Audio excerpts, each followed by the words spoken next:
आप सभी को कार्तिक महीने की हार्दिक शुभकामनाएं। आप सभी के जीवन में भगवान विष्णु और माता लक्ष्मी की कृपा सदैव बनी रहे, ऐसी मेरी शुभकामनाएं हैं। मैं डॉक्टर मनीषा शर्मा आप सबका हृदय से स्वागत करती हूं। आज की इस वीडियो में मैं आपको कार्तिक माह के 5 चमत्कारी दिन यानी कि भीष्म पंचक व्रत के बारे में संपूर्ण जानकारी दूंगी। इन 5 दिनों में आपको क्या करना है, क्या खाना है, हमें कार्तिक मास का उद्यापन कैसे करना है, इन 5 दिनों को भीष्म पंचक व्रत क्यों कहा जाता है के बारे में संपूर्ण जानकारी दूंगी। तो चलिए अपने इष्ट देव को प्रणाम करते हुए आज की वीडियो का शुभारंभ करते हैं। सनातन धर्म में भीष्म पंचक के 5 दिवसों को काफी मंगलकारी बताया गया है। वैसे तो जब भी कोई पंचक लगता है तो कहा जाता है कि कोई भी शुभ कार्य नहीं करना चाहिए। भीष्म पंचक इकलौता ऐसा पंचक है जिसे मंगलकारी बताया गया है। ऐसा माना जाता है कि इस व्रत को करने से जीवन में किए जाने वाले हर कार्य में सफलता मिलती है। कार्तिक महीने की शुक्ल एकादशी से पूर्णिमा तक का व्रत भीष्म पंचक व्रत के नाम से जाना जाता है। इस दिन महाभारत के मुख्य पात्र गंगा पुत्र भीष्म की पूजा की जाती है। भीष्म पंचक को पंचभीकु के नाम से भी जाना जाता है। आप जो कुछ भी इन 5 दिनों में करते हैं उसका कई सौ गुना फल प्राप्त होता है। अब हम जानते हैं कि हमें व्रत कैसे करना है। जिन्होंने कार्तिक के पूरे महीने में व्रत किया है तो वो भीष्म पंचक व्रत जैसे करते आ रहे करेंगे, लेकिन इन 5 दिनों में अन्न का त्याग करना पड़ता है। लेकिन जिन्होंने कार्तिक के महीने में अभी तक कुछ भी नियम नहीं लिया है तो ये 5 दिन आपके लिए वरदान है। इन 5 दिनों में स्नान, दीपदान आदि का नियम ले सकते हैं। पूरे महीने के कार्तिक व्रत का फल आपको प्राप्त होगा। देवउठनी एकादशी पर व्रत का संकल्प लें। भगवान विष्णु की पूजा करनी है। पंचभीकु व्रत की कथा सुननी है। आप 5 दिन फलाहार लेकर व्रत धारण कर सकते हैं। इन 5 दिनों में ब्रह्म मुहूर्त में स्नान, 365 बत्तियों का दीपदान, गंगा स्नान, अन्न का दान आदि कर सकते हैं। इससे आपको अत्यंत पुण्य फल की प्राप्ति होती है। स्नान के जल में थोड़ा सा गंगा जल, आंवले का रस या आंवले का चूर्ण या थोड़े से काले तिल डालकर स्नान करें। हर हर गंगे बोले, सभी नदियों के नाम बोल सकते हैं। इसके बाद भगवान सूर्य को इन 5 दिनों में अर्घ्य अवश्य प्रदान करना है। तुलसी माता की पूजा अर्चना करनी है। भीष्म पितामह को अर्घ्य प्रदान करना है। ब्रह्मचर्य का पालन करें। दीपदान करना है। देखिए इन 5 दिनों में आप 108 बत्तियों का दीपदान, 365 बत्तियों का दीपदान, 35 बत्तियों का दीपदान भी कर सकते हैं। तुलसी जी की सूखी हुई लकड़ी से भी दीपदान कर सकते हैं। इन 5 दिनों में आप एक सूखा नारियल लें, उसको 2 हिस्सों में काट लें। तो इस तरह से ये आपको 2 आपके दीपक तैयार हो जाएंगे। आप इनमें 365 बत्तियां या 108 बत्तियां लगा करके दीपदान कर सकते हैं। आप जो बत्तियां हैं वो घर में भी बना सकते हैं, नहीं तो बाजार से भी ये बत्ती बनी बनाई आती है। एक रुई की बत्ती बनी आती है 365 और एक कच्चे धागे से बनी आती है 365। तो आप उन कच्चे धागे वाली बत्तियों को लेकर के इस तरह से दीपदान कर सकते हैं। आपको इस तरह से 5 नारियल के दीपक लगाने हैं और 5 में आपको बत्तियां रखनी है, उनका पूजा करनी है। रोली, कुमकुम आदि से दीपों की पूजा करें। 2-3 बार पानी लेकर के हाथ घुमाएं दीपक के ऊपर। इस तरह से ये आपका दीपदान हो जाता है। अब जानती है कि ये दीपदान आपको कहाँ करना है। देखिए आप भगवान विष्णु के सामने दीपदान कर सकते हैं, पीपल वृक्ष के लिए कर सकते हैं, आंवले में कर सकते हैं, बट वृक्ष में कर सकते हैं और आकाश दीप जला सकते हैं। आप यदि गंगा जी जा रहे हैं तो गंगा जी के तट पर भी आप इस दीपदान को कर सकते हैं। पंचभीकु की पूजा के लिए आपको एक चौमुखी दीपक लेना है। ये दीपक आप तुलसी जी के सामने जला सकते हैं।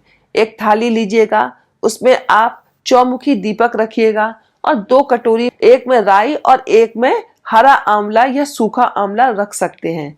हरा आंवला अगर आप ले रहे हैं तो उसके छोटे छोटे टुकड़े कर लीजिएगा और दोनों चीजों को अपने हाथ में लेकर थाली के चारों ओर आपको घुमाना है और ये कुछ लाइनें आपको बोलनी है। पूनो नहाई पड़वा नहाई, पंच रत्न पंच तीरथ पंच भीकु नहाई, एक टका मेरी गांठ में सुनियो रघुराई। आधे का लाई आंवला आधे की लाई राई, राई दामोदर सांवरा जिसने सृष्टि रचाई। राजा के घर उतरी पुत्री बनकर आई, राजा लाया ब्याह कर रानी बनकर आई। चार चक्कर चार मक्कर चार दिए की लौ, मैं तुमसे पूछूं किशन जी कब निसारा होए।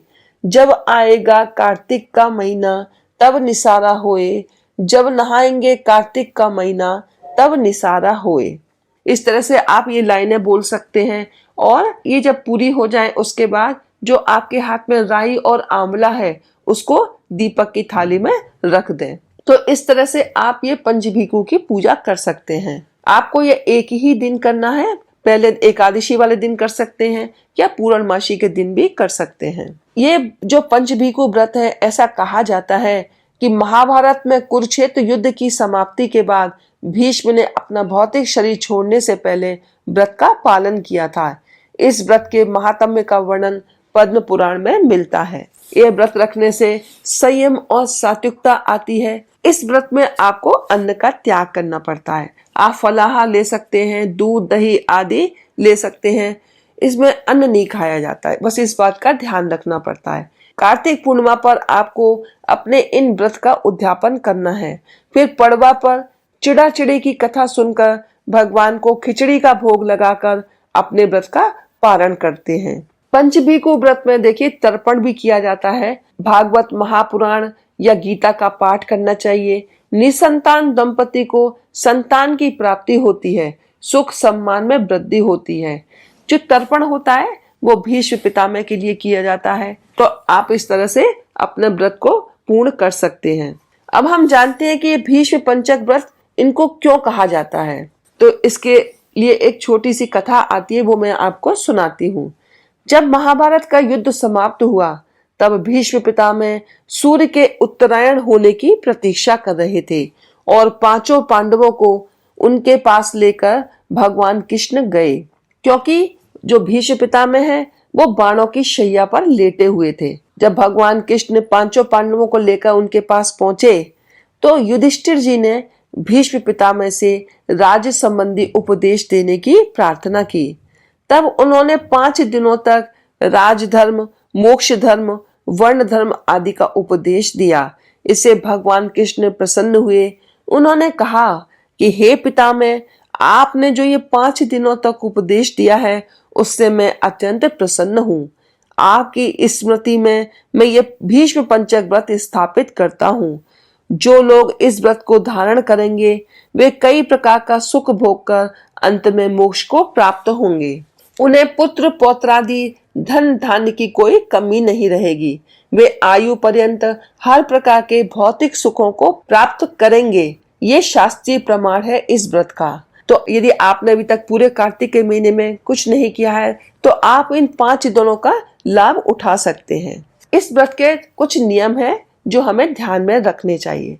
देखिए, आप सबसे पहले व्रत का संकल्प लेंगे और जब आप स्नान करेंगे तो आपको तारों की छांव में ही स्नान करना है। आपको ज्यादा से ज्यादा मंत्र का जाप करना है।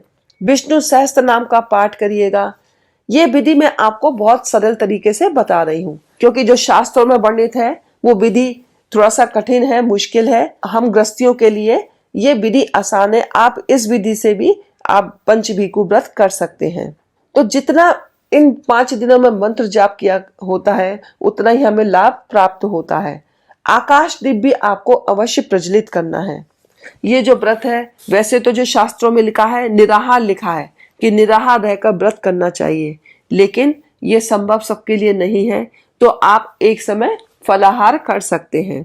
आप दिन में चाय दूध आदि ले सकते हैं, ड्राई फ्रूट्स वगैरह खा सकते हैं और शाम की पूजा के बाद आप भगवान को फलाहार का भोग लगा करके अपना भी व्रत खोल सकते हैं।